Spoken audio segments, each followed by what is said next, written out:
Woo!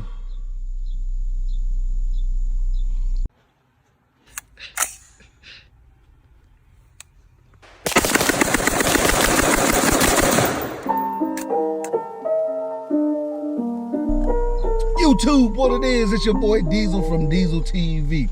All right, man, here we go with another video. So, today, as you see in the description, I just wanted to answer one of my subscriber questions. But before we go there, man, it is mid-August, and well, it's the 27th of August, actually, 27th of August, and we just had a memo come out about trying to lessen the spread of the thing that's going around. So our chief has made it kind of apparent that he kind of wants us to slow down with interacting with people, and that does involve, stopping cars for, minor traffic violations and things of that sort. If we get a call or something like that, if we can handle it over the phone, that's what he's wanting us to do, to handle the call over the phone, if at all possible. So with that being said, guys, season 2 of ride-alongs will be coming to an end very shortly. Very shortly, it will be coming to an end, because it will just take me so much time and effort to try to get any kind of footage for you guys to see. So with that being said, I probably have about 3 or 4 more episodes, and then that's probably going to be the end of ride-alongs with Diesel. Now, I'm in the works of a few things right now. And I don't know how things are going to work out. Hopefully they work out for the best, for my situation.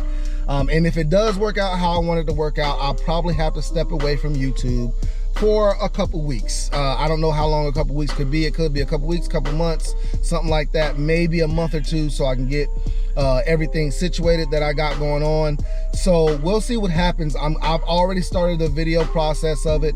I started the video and I'm trying to get to the end of it, editing and all that stuff, so I can tell you guys what's going on and all that stuff. But I will be letting you guys know how I'm doing. Now, just because I'm not really making any more videos, and when I say step away from it, what I mean is I'm not going to be uploading like I am now. I'm still going to be out there. I'm still going to be answering questions. I'm still going to be uploading videos, but they just won't be uploaded as much as I'm uploading now, as far as, 3 or 4 times a week. I'll probably be doing it once or twice a week, maybe.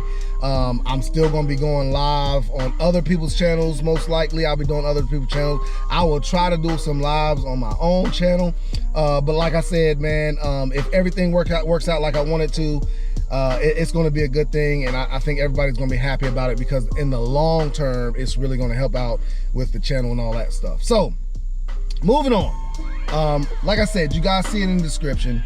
I had one of my subscribers, Chase iPhone, said, "My question is, how do you feel about bail agents, bail enforcement? Can you please do a video on this subject? Your thoughts. This is what I do for a living. Please and thank you." So that comment came off of the "How do I feel about security" video, I think it was.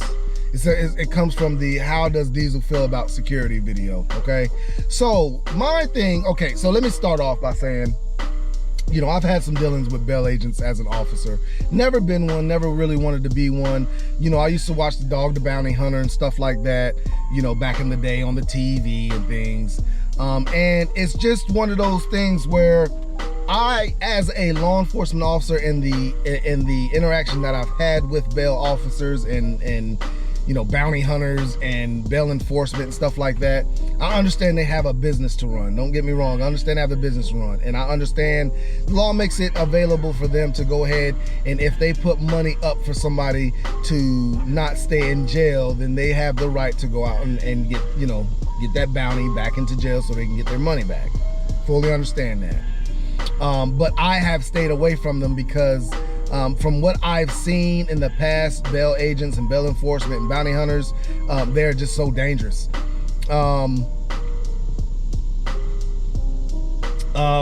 Like I said, I've had some encounters with them, and all the encounters that I've had with them have not been good encounters. I had one bail enforcement company if you want to say, yeah, their company. So I had one bail enforcement company. They were letting one of their agents actually carry a firearm, and he was a convicted felon. So that was a problem. There was, matter of fact, that happened with 2 of them. Now, I was involved in one, then I heard about another one that happened with, they had one of their officers or agents, whatever, carrying a firearm. And that just kind of like put a bad taste in my mouth. But that's not the only thing that puts a bad taste in my mouth. I've gone out to calls where people are saying, somebody's breaking into my house, and it's actually a bail enforcement agent really knocking on the door real hard to get somebody to come to the house, and they don't even know who they are because there's no insignia. They're not announcing themselves who they are. They're not letting people know who they are, things of that sort. So it's like kind of one of them things. It's like, okay, bro, you guys can get hurt because nobody knows who it is that's knocking at the door, and you know, and you not letting nobody know that person could be on the defensive. And then, you know, it's just one of those things, like, if you do end up getting hurt, who do we blame? You know what I'm saying? But one of the main things that really puts a bad taste in my mouth when it comes to those companies is the fact that they give a bond to somebody. Now, just hear me out on this one. I understand they have to make money somehow. I fully understand that. And I understand that, you know, they will give a bond to anybody, and I'm okay with that. I mean, somebody that's been accused of murder, stuff like that, hey, drug dealers, hey, I don't care. Go ahead and make your money, give your bond. Innocent until proven guilty, right? The problem I have is there was a company that I dealt with all the time, and it kind of felt like this one guy that they've always called me about, they had to call me 3 times, and it was the same person they had to call me on 3 times because the guy did not want to turn himself in. And it's like, yo, if you know this dude is not going to turn himself in, why put yourself in a situation to where you're bonding him out knowing that he's not going to turn himself in? That just doesn't make any sense to me. And they just kept on doing it for the same person, and that's what really puts a bad taste in my mouth. Some of these companies are so greedy and they want to keep on making money that they're willing to put their life in danger to where they know they might be putting their life in danger. It's one thing to do a bond for somebody for the first time and they skip out, you gotta go find them, do all this. It's another thing for you to put a bond on somebody and you keep on putting a bond on somebody, but you're always having to go find that person, kick in somebody's door, search a house or something like that, just to find them so you don't lose any money.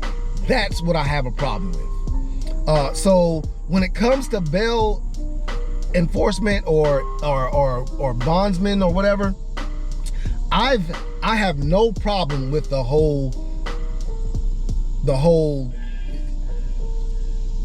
concept. I have no problem with the concept of bail enforcement. I have no problem with it.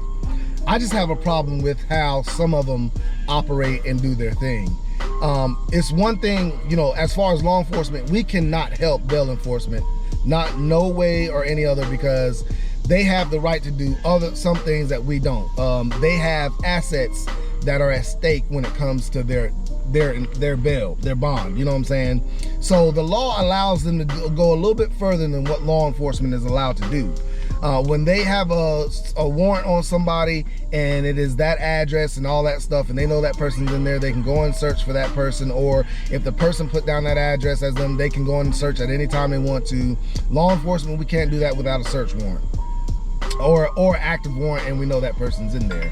So, you know, there are a little bit differences, but like I said, when it comes down to them calling us because somebody's fighting them or something like that, those are the kind of things that's like, you know, you got a lot of bail officers out there that try to act like they're the police. And it's same thing I said with security, man. I have no problem with bail officers acting their you know, staying in their place.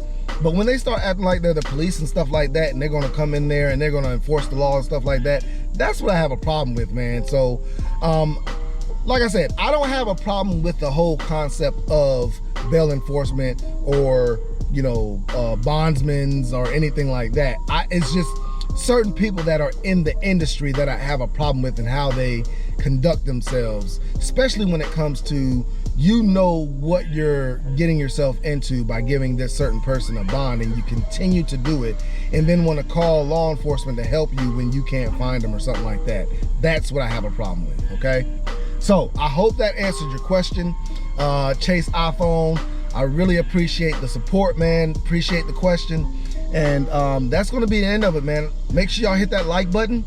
Make sure you hit the subscribe with the bell notification. And y'all know what it is, man. I'm out.